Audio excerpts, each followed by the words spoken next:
বাড়িতে আজ সরস্বতী পুজো। আমি প্রথম এই সরস্বতী ঠাকুরের জন্য ভোগ বানালাম। তো রাধে রাধে বন্ধুরা, শুভ সকাল। তোমরা কেমন আছো? আশা করি তোমরা যে যেখানে আছো সবাই খুব খুব ভালো আছো। আমি কুন্তি, আমার নতুন আরো একটি ব্লগে তোমাদের সবাইকে অনেক অনেক স্বাগত আর অনেক অনেক ভালোবাসা। আজকে রবিবার, সকাল এখন 7টা মতো বাজে। এখন থেকেই তোমাদেরকে সাথে নিয়েই নতুন আরো একটি ব্লগ আমি শুরু করছি। তবে ঘুম থেকে অনেকক্ষণ আগেই উঠে গেছি, তো ফ্রেশ হয়ে কাজকর্ম শুরু করে দিয়েছি। আজকের কি বলতো, একটু ব্যস্ত আছি সবাই।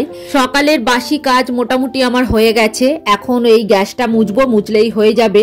আর ওদিকে বর্মশাই ঘর মোছা শুরু করে দিয়েছে, আর বাবাকে ওদিকে ঠাকুরের বাসনগুলো বের করে দিয়েছি, উনি ওদিকে মাজতে শুরু করে দিয়েছে।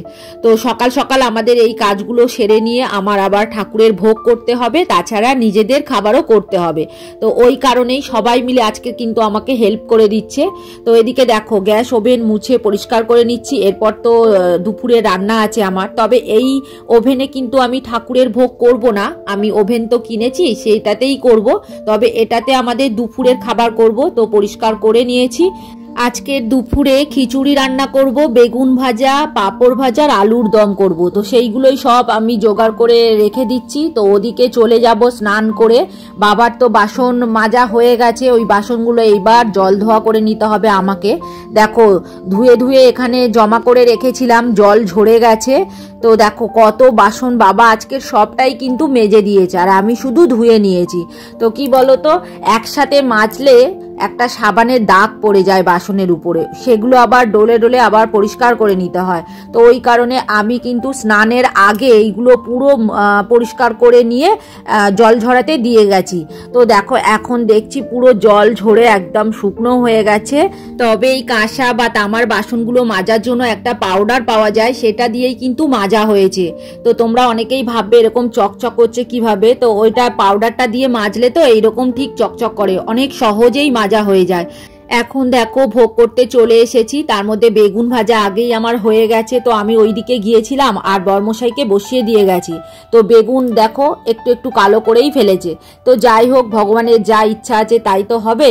তো দেখো বেগুন ভাজা হয়ে গেছে, আলুও ভাজা হয়ে গেছে। তো এইবার তেলের মধ্যে একটুখানি সাদা জিরে, শুকনো লঙ্কা ফোড়ন দিয়ে দিয়েছি, দিয়েই ডাল ধুয়ে দিয়ে দিলাম আর টমেটম দিয়ে দিয়েছি। তো আজকে ঠাকুরের জন্য তেমন কোনো সবজি আমার হাতের ধারে ছিল না, তো সব সবজি আমি ফ্রিজে রাখি, বাইরে তো ছিল না। তবে কালকের যে সবজি বাজারটা করেছিলাম সেটা কিন্তু আমি বাইরে রেখে দিয়েছিলাম। ওই আলু, বেগুন, ওলকপি, তারপরে কড়াইশুঁটি, এগুলো টমেটম, এগুলো তো বাইরে ছিল, তাই কাজে লাগাতে পেরেছি। তো যাই হোক, দেখো যা যা ছিল সেইগুলোই দিয়েছি। আর সবজি আছে, বাঁধাকপি, ফুলকপি সবই আছে, কিন্তু সেগুলো ফ্রিজে আছে, ওই জন্য আমি এখানে ব্যবহার করিনি। তো যাই হোক, দেখো গোবিন্দভোগ চাল দিয়েই আজকে ঠাকুরের ভোগটা বানাচ্ছি। তো দেখো ভোগ আমার কমপ্লিট হয়ে গেছে, এইবার ঘি দিয়ে দিচ্ছি, দিলেই কিন্তু আমার হয়ে যাবে। আর এই ভোগের মধ্যে কোনো মশলাই কিন্তু আমি দিইনি। আর এদিকে ভোগ করতে করতে আবার ঠাকুর ঘরে চলে গিয়েছিলাম। ঠাকুরের কিছুটা গুছিয়ে আসনে বসিয়ে আমি রেডি করে দিয়ে এসেছি, সেগুলো আর শুট তোলা হয়নি। তো কি বলতো, পুজোর দিনকে এদিক ওদিক তাড়াতাড়ি যে ক্যামেরাটা নিয়ে যাব সেইটা মাথায় থাকে না। তো ঠাকুর পুরো বসিয়ে রেডি করে মালা পরিয়ে আমি গুছিয়ে রেখে দিয়ে এসেছি। বর্মশাই এখন ঘরটা রেডি করছে, তো আমি এদিকে ভাবলাম একটু শুট তুলে নিই। তো বাড়ির জন্য দেখো, দুপুরের খাওয়ার জন্য আমাদের আলুর দম করছি, আর খিচুড়িও করে নিয়েছি, আগে পাঁপড় ভেজেও নিয়েছি। তো চলো এইবার আমাদের খিচুড়িটা তোমাদেরকে দেখাবো। তো দেখো, এইটা দুপুরে খাওয়ার জন্য আমাদের খিচুড়ি বানিয়ে নিয়েছি। ওই ডাল আর মুগের ডাল আর গোবিন্দভোগ চালের খিচুড়ি বানিয়েছি। ওদিকে কিন্তু আমার পুরোপুরি রেডি হয়ে গেছে, ঠাকুরের সাজিয়ে গুছিয়ে রেডি করে নিয়েছি। তো এইবার বামন ঠাকুর হয়তো এসে যাবে। এখন বেজে গেছে প্রায় 2:15-20 মতো। দেখো ঠাকুরমশাই এসে গেছে, পুজো শুরু করে দিয়েছি। আমি কিন্তু তীর কাটি বসিয়ে পুরো নৈবেদ্য সাজিয়ে 5 রকম ফল দিয়ে মিষ্টান্নর প্লেট সব আমি রেডি করে দিয়েছি। শুধু ভোগটা এখন দেয়া হয়নি, তবে পুজোটা কিছুটা শুরু হোক, তারপরে অন্নভোগটা দেয়া হবে। তো দেখো এখন ঠাকুরমশাই এসে আগে ওই তীর কাঠিটা রেডি করে নিচ্ছে। তো আমি রেডি করে রেখেছি, উনি সুতোটা বেঁধে দিলেন। আসলে কি বলতো, পুজোর যে কোনো কাজ করতে আমার খুব ভালো লাগে। তো তো উনি যতক্ষণ আসছিলেন না, একটু দেরি হচ্ছিল, ততক্ষণ আমি সব কিন্তু এদিকে গুছিয়ে রেডি করে নিচ্ছিলাম। তো যাই হোক বন্ধুরা, চলো এইবার তোমাদের কিছু সুন্দর সুন্দর কমেন্টের উত্তর দিয়ে দেব। কবিতার কথা থেকে দিদিভাই কমেন্ট করেছে, দিদিভাই তোমার সিংহাসন পরিষ্কার দারুণ লাগলো, সবজি দিয়ে পনির রান্না দারুণ হয়েছে, বাজারে গিয়ে তীরকাটি ওলকপি কিনলে, ঠাকুরের জামা কাপড় পরিষ্কার করলে, রাতে আলুর দম করে ছেলেকে মুড়ি দিলে। প্রথমেই বলি দিদিভাই তোমাকে অসংখ্য অসংখ্য ধন্যবাদ এত সুন্দর কমেন্ট করার জন্য। আর তুমি খুব খুব ভালো থেকো, আর এইভাবেই সব সময় আমার পাশে থেকো। আর কমেন্ট করেছে টুটুল ভট্টাচার্য আইডি থেকে, লিখেছে ভিডিওটা খুব সুন্দর লাগলো গো, সিংহাসনটাও খুব সুন্দর গো। তো তোমাকেও অসংখ্য অসংখ্য ধন্যবাদ কমেন্ট করার জন্য। তুমি খুব খুব ভালো থেকো, আর এইভাবেই সব সময় আমার পাশে থেকো। চলো এইবার আরও একটা কমেন্টের উত্তর দেব। আমি শ্রাবণী আইডি থেকে দিদিভাই লিখেছে, খুব সুন্দর একটা ভিডিও, মা সরস্বতীর মূর্তিটা খুবই সুন্দর হয়েছে।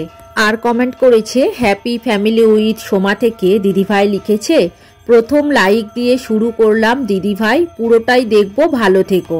তো তোমাদেরকে অসংখ্য অসংখ্য ধন্যবাদ এত সুন্দর সুন্দর কমেন্ট করার জন্য।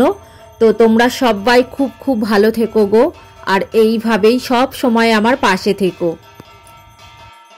এদিকে দেখো আরতি আমার শেষের পথে, আরতি হয়ে এসেছে।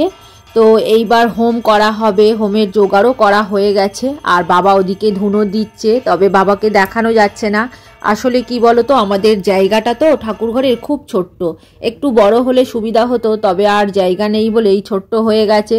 তো সবাই মিলে বসার আর জায়গা থাকে না। সিঁড়িতে ছেলে বসে আছে, তার উপরে ওর দাদু আছে, তো ছাদের ওইখানে ধুনো দিচ্ছে। ওনাদেরকে আর দেখাবো সেটা আমার দেখানো হয়নি। তো যাই হোক দেখো এখন হোম তো শুরু করে দেওয়া হয়েছে। আর এই যে তোমরা হোম কুণ্ডুটা দেখছো, এটা আমরা ধানতেরাসের সময় কিনেছিলাম, আর এই সরস্বতী পুজোর সময় এখন ওভেন কেনা হলো। তো টুকটুক করে জিনিস কেনা হচ্ছে, তো কি করব, আর একসাথে তো কিনতে পারি না। আর আগে ছিল না, আগে সব বাসন ছিল পুজোর, কিন্তু এই হোম কুণ্ডু ছিল না, নিরামিষ ওভেন ছিল না। তো এই দুটো কিনে নিয়েছি এই বছর। তো আরও কিছু জিনিস আমার কেনা বাকি আছে, ঠাকুরের জিনিস আর কি, তো আস্তে আস্তে কিনবো। তো চলো বন্ধুরা, এবার আরও কিছু সুন্দর সুন্দর কমেন্টের উত্তর দিয়ে দিই। কল্যাণীর মায়ের রন্ধনশালা থেকে দিদিভাই কমেন্ট করেছে, লাইক করে দেখতে শুরু করলাম, পুজোর কেনাকাটা থেকে আলুর দম রান্না, পরিষ্কার পরিচ্ছন্ন সুন্দর পরিবেশ, খুব সুন্দর একটা ব্লগ দেখে নিলাম। তো প্রথমেই বলি দিদিভাই তোমাকে অসংখ্য অসংখ্য ধন্যবাদ এত সুন্দর কমেন্ট করার জন্য। তো তুমি খুব খুব ভালো থেকো, আর এইভাবেই সব সময় কিন্তু আমার পাশে থেকো।